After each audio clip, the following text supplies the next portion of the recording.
Hey everyone, today we're going to be looking at the new 4K Blu-ray Steelbook of Scream 6. We'll take a look at the story, the packaging, the audio and visual quality, and some of the bonus features, and I'll give you my opinion on the release. Could this be the Scream sequel that tops them all? Let's find out.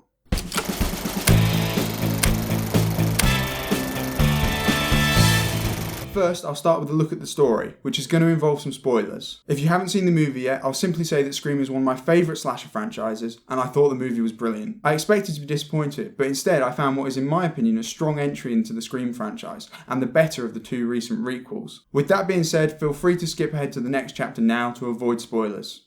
Now, I won't be covering the whole story from start to finish, but I'll just point out some things that I thought worked well, and some that I didn't think worked so well. So feel free to agree with me or disagree with me down in the comments below. I'll start with what I really liked about the story, and that means I have to mention the twist opening. Typically with the Scream franchise, there is always an opening kill that sets up Ghostface's return for the rest of the movie. However, in this movie, we get a slightly different take on the "what's your favourite scary movie" opening call, followed by a double opening kill for the first time. The first kill is Jason killing his film professor, and is revealed straight away, which is initially quite shocking, especially as just seconds later he interacts with Tara, showing that not only is he a Ghostface killer, but he is already close to the main character. Or so I thought, until Jason was murdered by the real Ghostface killer upon returning to his flat. Now that's an awesome opening for Scream. It kept all of the traditional aspects of the opening from the franchise, while still being able to subvert expectations. In a more general sense, I thought that the story was really well done.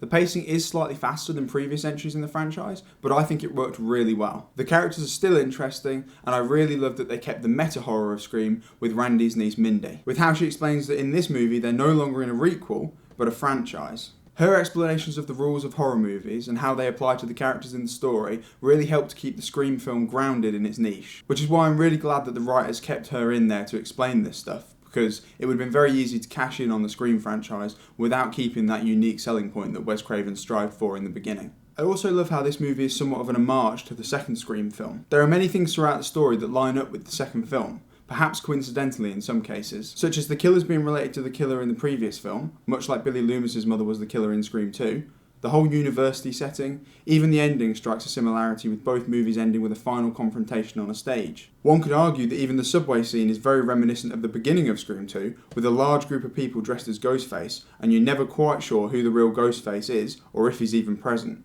It's never enough to take you out of the movie, but it is great to spot all these little details on a second viewing. The same applies to the abandoned theatre as a whole. You could spend a significant chunk of time piecing together all the props and Easter eggs from the previous films, which is great for the fans, but it's not forced on you in a way that makes you feel obligated to find and spot all of the things and match them up to a previous instalment. Now, onto what I think didn't work so well. Firstly, the three Ghostface killers. Having three killers seems like a natural progression for the Scream franchise. However, I don't think it worked quite as well in practice as you think it might. See, with three killers, there's almost always an opportunity for at least two of the killers to be on screen recently enough that you can never confidently guess the killers before the final reveal, which is something that I liked about the first few Scream films. Now, this isn't a bad thing if the final reveal was particularly impressive. However, I don't think that Detective Bailey, Quinn and Ethan really provided that much of a twist. Perhaps Quinn is the most shocking since she was thought to be dead. But even then, she's a new character and much like Ethan, didn't have enough screen time to really become well established. It's not a bad ending or reveal, it's just slightly underwhelming. Scream 6 is the first Scream film to be missing Neve Campbell, which is a huge loss for the franchise as a whole. However, that does bring me to my next point. The legacy characters and callbacks to characters are great fan service, but with the exception of Kirby, they really didn't add much. The visions of Billy Loomis feel slightly unnecessary, and serve only to remind the audience of Sam's struggle to accept who her father was, and stop herself from becoming like him. And Gale Weathers seems to have been included only for fan service moments that refer to Dewey, such as playing his theme song, or having Tara punch her like Sidney did in the first Scream film. In the 2 hours that the movie runs for, she only manages to achieve two things: finding the abandoned theatre, and having her first encounter with a Ghostface killer, which leaves it somewhat unclear as to whether she survives or not. When I first watched Scream 6 in the cinema, I went in thinking that they'd need to cling on to the legacy characters as best they could, especially after losing Neve Campbell. However, now that I've seen it twice, I think that they need to let go of the legacy cast for future sequels. They're just too underutilised.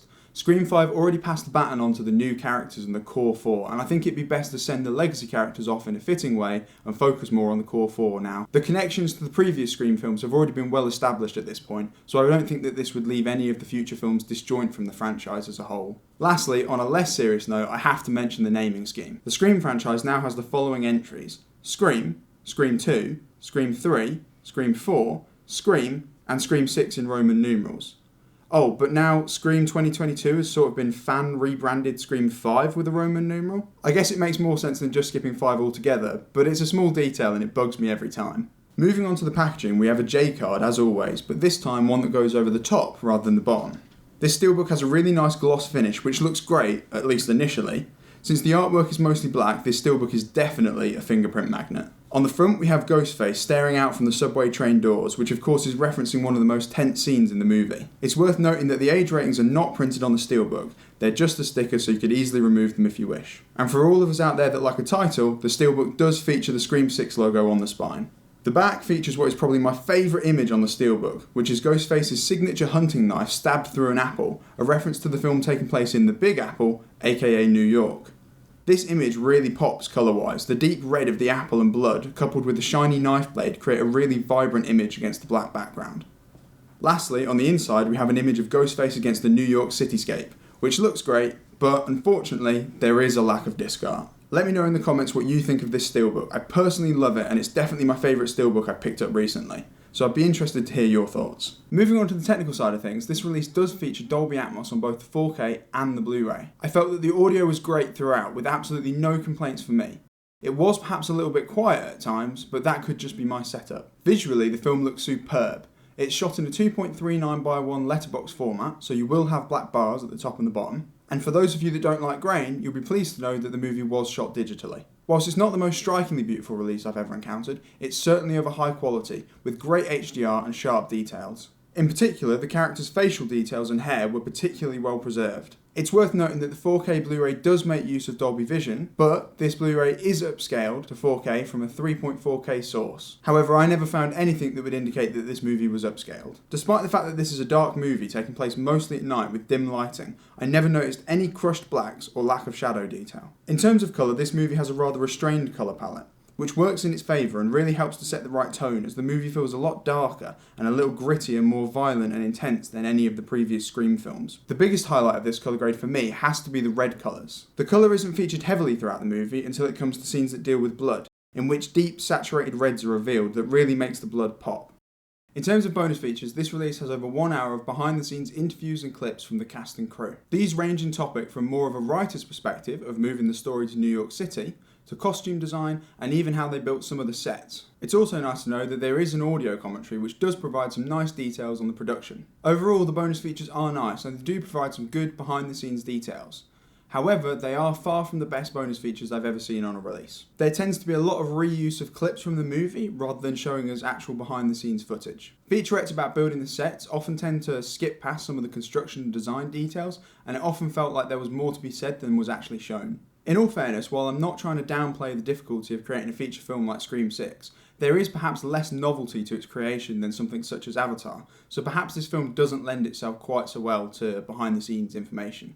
In my opinion, the best of the bunch is Theatre of Blood, which gives you some insight into the creation of the Ghostface shrine in the abandoned theatre. This was really intriguing because even though I'd already managed to spot most of the props, being able to see the set from different angles and under better, less dramatic lighting actually revealed a couple of things that I didn't see for the first time, such as the garage door segment from the first film and the Happy Birthday Roman banner from Scream 3, as well as things like the subtle differences in Ghostface costumes throughout the franchise.